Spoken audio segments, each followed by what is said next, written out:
Assalomu alaykum, hurmatli Doktor Umarov kanali kuzatuvchilari. Sizlar bilan yana men Doktor Umarov. Kommentariyalarda berilayotgan savol: mavsumiy polinoz boshlandimi degan savol beryaptilar. Polinoz o'zi nima? Bu bahorda va yoz oylarida o'simliklar gullaganda, giyohlar shu gullaganda ulardan polen degan shu efir moya ajraladi, shu hid o'sha. Shularda shu polenga nisbatan tanada sezuvchanlik kuchayib, ya'ni uni miqdori havoda ko'p bo'lganligi uchun sezuvchanligi oshib ketgan organizmlarga bu narsa shu xuddi allergik rinit ko'rinishda beradi. Burundan suv oqadi, aksiradi, ko'z yoshlanadi. Bu tinmay bo'ladi ko'pincha. Ana shu bahor paytida, mana hozir gullash boshlandi, mana mart oyining boshi, ayniqsa bu yil 26-yil bahor juda ham erta kelyapti. Hali mart oyi kirmasdan mana bodom gulladi, undan keyin hozir mana o'rik gulladi. Aksariyat boshqa yillarda bu Navruz bayrami arafasida bo'ladigan narsa mana mart 8-martda arafalarida уже gulla bo'ldi. Mana shu mavsum boshlandi hozir. Ana endi u kimlarda bo'ladi? Nima uchun hammada yo'q bu narsa? Tanasi sezuvchanligi oshib ketgan, ya'ni tanasi o'ta sezgir bo'lib qolgan nimalarda, odamlarda bo'ladi. Buni xuddi o'sha allergik rinit ko'rinishida bo'ladi. Buni qanday davolaymiz?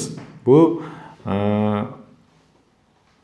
allergik rinit, polinoz allergiya bilan birga shu yerda infeksion holat ham bir-biriga yopishib bo'lib qoladi.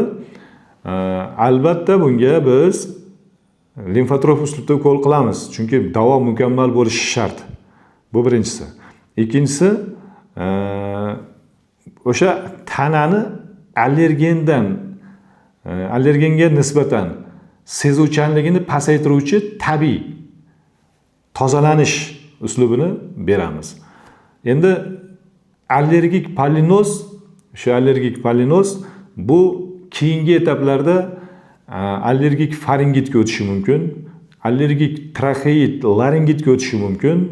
Laringit nimaga? Ovoz bo'ylamlarining yallig'lanishiga, traxeyani yallig'lanishiga, ya'ni traxeitga, undan keyin bronxitga o'tishi mumkin. Keyingi etaplarda u oxir oqibat o'sha boshlanishi bronxial astmagacha borishi mumkin. Shuning uchun buni aynan shu mavsumiy polinoz paytida davolanish eng samarali bo'ladi.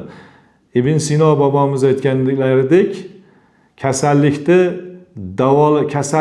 kuchayib ketgan paytda davolagandan ko'ra, uni oldini olgan arzon tushadi, ham qulay bo'ladi, ham oson bo'ladi.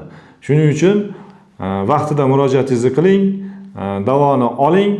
Keyingi etaplardan qutulish, ya'ni keyingi etaplarga kuchayib ketishidan o'zingizni saqlang. Salomat bo'ling. Keyingi videolarda ko'rishguncha xayr. Like bosib, podpiska bo'lishni unutmang.